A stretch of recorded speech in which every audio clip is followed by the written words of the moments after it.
The Premier League season is not too far away, so therefore in today's video, me and the lovely Ben Bowman are going to be sat here to tell you exactly what is going to happen in the 24-25 Premier League season, who's going to be winning the league, who's going to be getting Europe, and which three teams are going to be seeing themselves in the second tier of English football this season after the upcoming one. So I guess let's get straight into it. First up, I think this one can be said without even having to say it. Manchester City are going to win the league once more. It's just inevitable. I think I would love it if Arsenal could actually properly challenge them and kind of cause what would really be an upset nowadays. But I just think City are just too strong. What about you, Ben? I've got City top as well. I think that's more of the fact just because I can't bring myself to say that Arsenal are going to win the league. I've got a really bad feeling about Arsenal this year. However, there is also an argument to say that with Arsenal, can they go again? Obviously, they've done some decent business so far. They're looking at bringing in Marino as well. They're just building a team of big players as well, like big physical players. Mentally, can they go again? I think they probably can, but it does feel a little bit like this is maybe their last chance at toppling City, and then there could be a bit of a drop off after that. Who knows? But I do think City's inevitability will probably just get them over the line. Again, City haven't done too much business so far, but how much business do they really need to do? I think they'll pip Arsenal again. I think there might be a slightly bigger gap than there was last year, but I have got Arsenal in second. Yeah, I'm the same. I've got Arsenal in second. Again, I feel like they're just building Sean Dyche's dream elite side. Yeah. They've got all these massive players. They're playing that.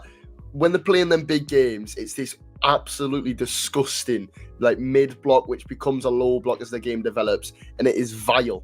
But it gets Arteta through games and gets them into some really good places as the season progresses, as we saw for the last two seasons now. They've really pushed Manchester City. But like you said, I mean, I think Arsenal, as good as the squad they're building is, and they're not only buying these players who are quality, they've got a lot of good young players coming through there to kind of, I suppose they're trying to make it a bit more of a sustainable thing so that when Pep leaves, that's when Arsenal take their opportunity. But I just think this City squad is so stacked and full of serial winners, players that they just know how to win games. Whereas Arsenal, I guess, don't really have that. But I like the signings of Calafiori and stuff like that. But yeah, I think Arsenal second. It's the safe bet. I'm not going to lie. It's definitely the safe bet to put them to. But I think every Premier League fan kind of knows that's how it's going to end. Yeah. And that takes us into the other two Champions League spots. And I think we've gone fairly similar here. Tottenham getting themselves in that third place spot. Not necessarily in the title race, but getting themselves sniffing around it under Ange Postecoglou. Obviously, we saw last summer kind of building the foundations of the Postecoglou project system kind of thing. And this summer, they've obviously continued to spend in the way that can facilitate the future growth of Tottenham. Not necessarily any outrageous signings that are going to be game changers straight away, but players like Ahochi Gray, things like that are really, really good signings for the future. Yeah, I have got Tottenham fourth. I haven't quite got them at the dizzy heights of third like you have, but I don't think that's a bad shout. And obviously, coming from a Tottenham fan, I'd love to think we can finish third, and I genuinely think we can do that. We haven't done too much in terms of outrageous business yet, although I still think there's a big signing potentially to come, whether that's a Barriese, whether that's an Ivan Toney potentially as well. I think there's talk of getting two or three players more in. I think it's going to be a really exciting season for us. I really do. Yeah, I agree. So who did you then have in third place?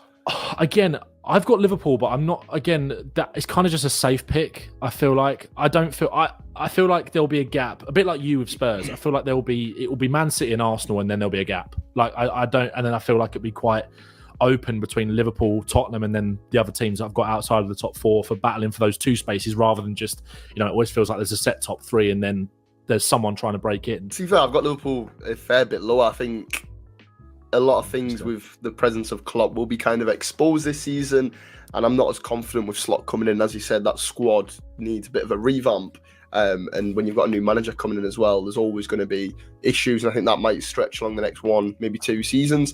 So then in fourth place, where you've got Tottenham, I've put Aston Villa. I think for me, Villa have had an absolutely phenomenal transfer window, and as much as they may not have the depth as the other squads that are in European competition, they've still got a lot of quality depth when you look at it kind of more all round, rather than comparing to them other sides that are in in the European competitions that have already been there before. The signing of Amadou Onana is phenomenal business. Ian Maatsen as well, upgrading on that left back position whilst also still having quality depth there behind him. I think Villa, again, will be a big force next season. And they've got Unai Emery as the manager, and we know just how good he can be. So yeah, my top four: City, Arsenal, Spurs and Villa. Then in fifth place, I've gone with United. And I think, for me, it's a weird one because I think United have, again, had a solid summer, made some good signings, definitely going right down the right path. And I think fifth, maybe me being a little bit optimistic with Ten Hag, you never really know. Probably not the best manager to be at the wheel. But with the likes of Lenny Yoro and recruiting in the positions that they need to be bringing players in, I'm quite confident that United will be a lot better than they were last season. Yeah, I've got United in fifth as well. I go along with pretty much everything you've said. I feel quite comfortable at putting United fifth, and I think they'll challenge for top four. I think the points gap between, I've got Liverpool in third, Tottenham fourth, United fifth, and then the team I've got in sixth, I do think it'll be quite close. So that's not to say I don't think United can't get top four, but I think fifth is a fair prediction. Then we're going to get, this is where I kind of put Liverpool in for sixth. I feel like it, as I said before, I think there'll be teething problems with Liverpool. We've already kind of talked about it, so I don't want to sit and talk about it too much, but I think Liverpool for me in sixth, a few teething issues, haven't had as good summers as the kind of Spurs, Villas and Uniteds that I've put ahead of them. I still think they'll be a good threat, and I think they may not necessarily start the season amazingly, but as the season progresses, they'll pick up more and more, which is what will get them back into that kind of top six area.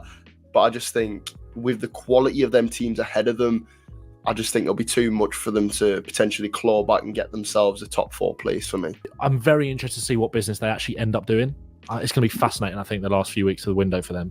And then in seventh, I think this is a bit of a wild one, a little bit of my surprise package of the season here. I've gone with Crystal Palace. I know they lost Michael Olise to Bayern Munich, and you've said Eze could potentially leave, so could Guehi. But I just think with Oliver Glasner, they are building something special. Something is definitely happening at Selhurst Park. They're building something really, really nice. And again, yes, they've lost Olise, but that money will be spent well. I'm very confident it will be. You've got Adam Wharton now with half a season of Premier League football behind him, looking to build upon that next season. And I think he will be instrumental to everything positive at Palace next season. You then also got a few players coming back from injury as well. Will be interesting to see if they kind of keep Mateta's form going, if he does stay, because there's been a few links saying he might leave. But I think on top of the fact that they've done some good business, they've brought in Kamada, who was one of the best in his position in the Bundesliga. Well, he has been for the past few seasons, really. And to then bring him in as well, I think I'm going to put myself out there and say Palace squeeze themselves into that seventh place spot. Yeah, I like that. I sort of had a mini prediction towards the end of last season of a Palace European charge under Glasner this year. I've got them a little bit lower down. I've actually got them in 10th. I love the business they've done. Like you said, Kamada, potentially someone like Marcus Edwards been linked as well. I think that's would be a great. I mean, you can't replace Elise. Elise, I think, is kind of irreplaceable.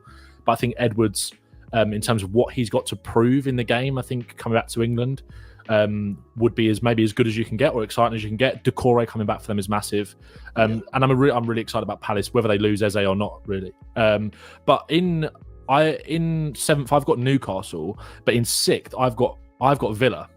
And I think, a bit of a hot take, I'm not massively as sold on Villa's business as you are. I think that they've brought in a lot of potential. I'm not massively, I like Onana, and I think it makes sense, but I'm not massively sold on him still yet. I love Emery, and I think what he's done there has been superb so far, but I think Emery teams kind of have this trend of almost gassing out a bit after a couple of years, and I think it was a trend at Arsenal. Again, the Arsenal environment, I think, probably didn't help Emery in that way at all. He works them so hard, and it's just, I think, whether they'll be able to cope with the Champions League, like Newcastle failed to cope with it, especially if they get a tough group. And this is why I think Spurs will finish above them. And I think a lot of Villa fans are bullish on the fact that they're going to go again and finish above Spurs and finish in the top four. But I just think, will they be able to rotate as much? I know they've brought in a lot of young players with exciting potential. I'm really excited about Philogene. Obviously, Maatsen again is a very good signing, but I'm going to sit tight on Villa. I think if they start the season really well, I think, okay, yeah, maybe they are the team that can consistently challenge for top four year after year. And I think they will. Like I said, I think the points gap will be very close between those teams, between third and sixth. as between those sides. So yeah, I'm not as massively sold on Villa. Palace, I love that. I've got Palace in 10th, but I just think that whatever happens, again, if you ask Palace fans, would they take a 10th place finish right now with the maybe uncertainty around some of the other players' future after Elise going? I think they'd massively bite your hand off for that. I think they can still be really, really exciting. With Newcastle, I've got them a little bit lower actually. 8th place, I've got Chelsea. Poor appointment in Enzo Maresca. Yeah. I think he's a decent manager, but far, far, far too early for him. Shouldn't have really sacked Poch, I don't think. And then below them, that's where I have Newcastle in 9th. Because again, I just don't think they've done enough in this window. Again, FFP chasing them. They've sold Minter and they've still got Miguel Almiron playing on the right wing, which should have really been solved. Not even this summer, but the summer before. And I don't think, again, with the Premier League is going to be at such a high level yet again this season. And as you said, with that 3rd to really 6th, 7th place area, it's going to be very, very competitive.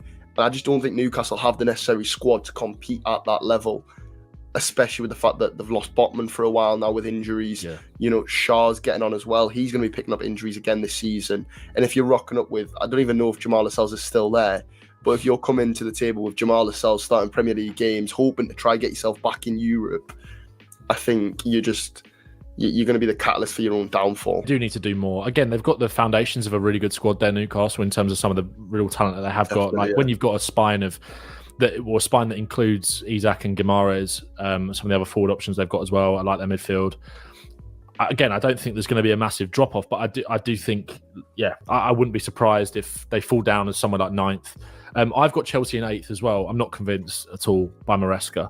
I thought, again, completely agree with what you said. I thought it was a strange appointment. Shouldn't have sacked Pochettino. Pochettino was getting a string or getting a tune out of these incredibly talented young players, especially Cole Palmer. The whole team kind of almost flew through him a little bit. Everything went through Palmer.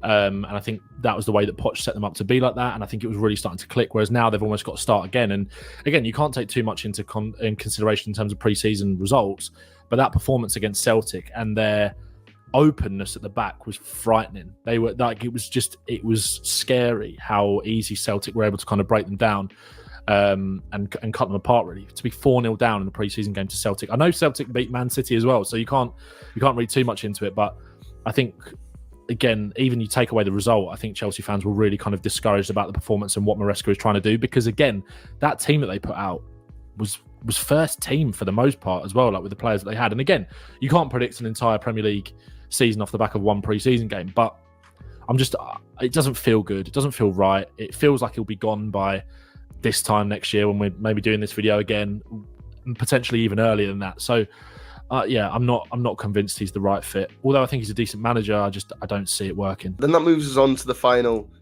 place, I believe, for the top 10. I don't know did you say your your 9th place? I've already said I got Palace in 10th, and I've got West Ham in 9th. I think they've done decent business so far. Max Kilman at the back. I do like John Duran. It could potentially be chaos, although I actually think if he plays week in, week out for a team like them that might play to his strengths a bit, I think he could really catch fire. Again, he hasn't moved there by the time we're doing this. It feels quite inevitable with him, giving it that on the Instagram Live the other day. So I quite like it. I like what they've done. Obviously, they're able to keep hold of Paqueta through, various means that it feels like the FA aren't going to quite charge him yet. I think he's going to be allowed to play for the rest of the season. Obviously kept hold of Jared Bowen, which is massive. There is talk about Kudus potentially leaving, although I can't see that 1 year after signing. Again, Villa were apparently looking at him. It'd be big money. It cost anyone a hell of a lot of money to get him out there.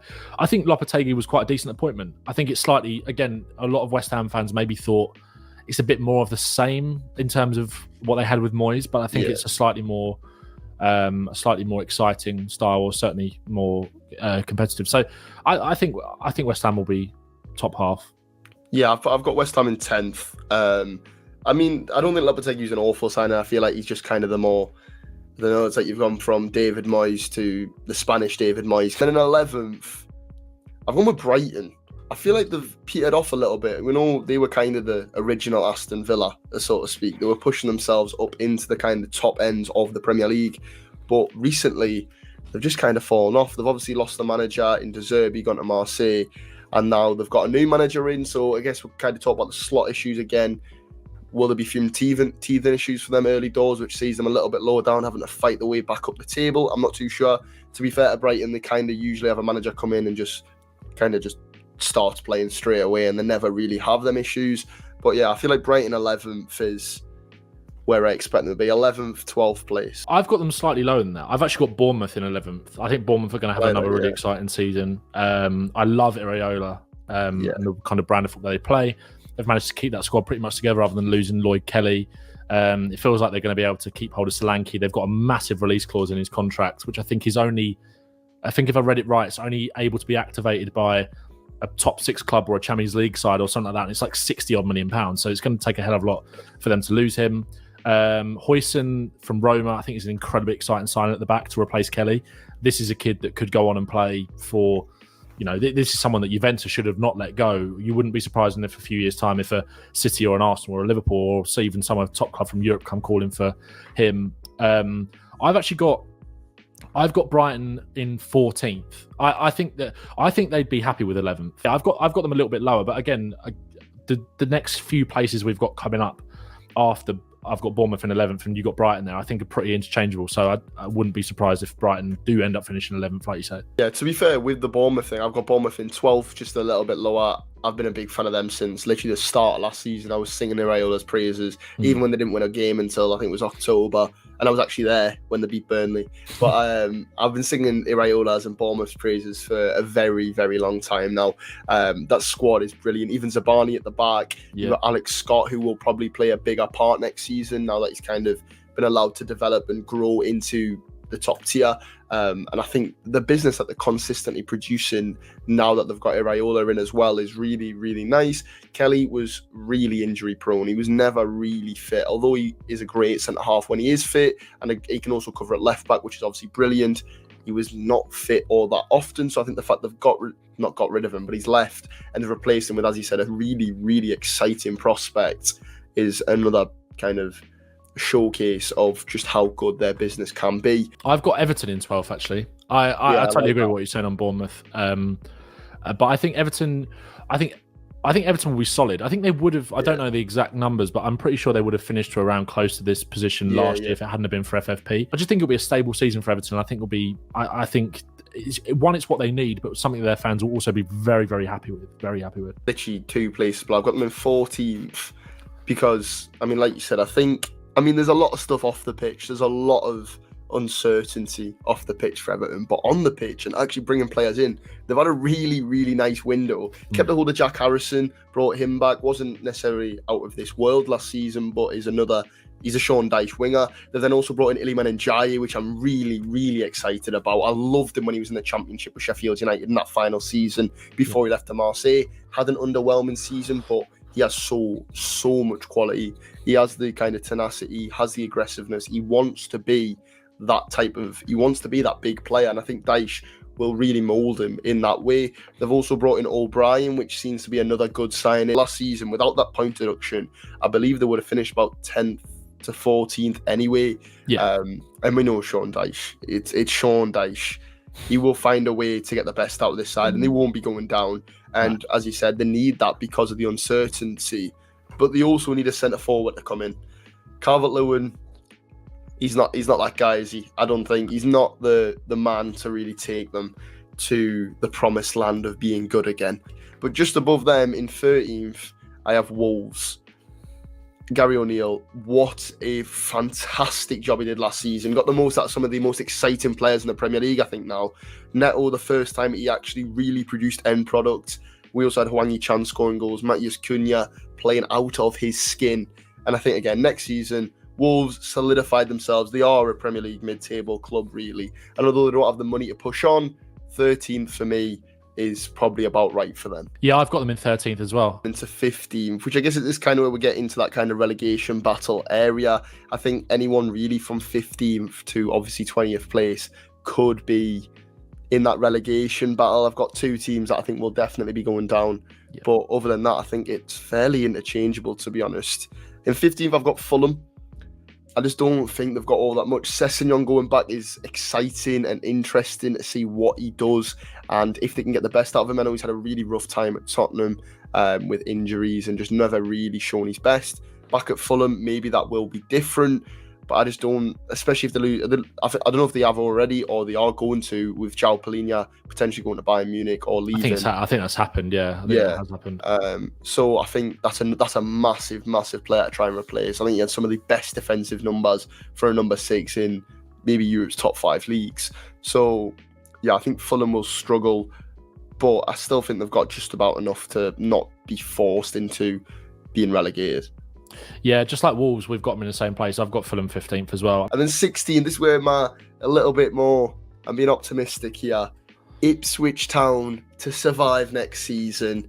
The Tractor Boys are on a march and they're staying up next season because they've had some brilliant business. And I know a lot of people have compared them to that of Luton Town, because I know Luton signed a lot of good Championship players. But as I mentioned when I did a video on them last week, I think for me, they've signed that elite bracket of Championship Championship players who want to and deserve to be making the step to the Premier League. Whereas Luton were kind of getting them players that were building towards there, not necessarily the best, but still good Championship players. But I think Ipswich have gone a different route. They spent, maybe Liam Delap isn't the best signing for as of right now, but in the future, definitely really good as kind of part of that project, which I know Burnley fans used a lot and it didn't really go well, so maybe it'll go that way. But then you've also got players like Oro Muric, who I think is a brilliant signing for what is something anywhere between 8 to 15 million, no matter what. That is phenomenal business.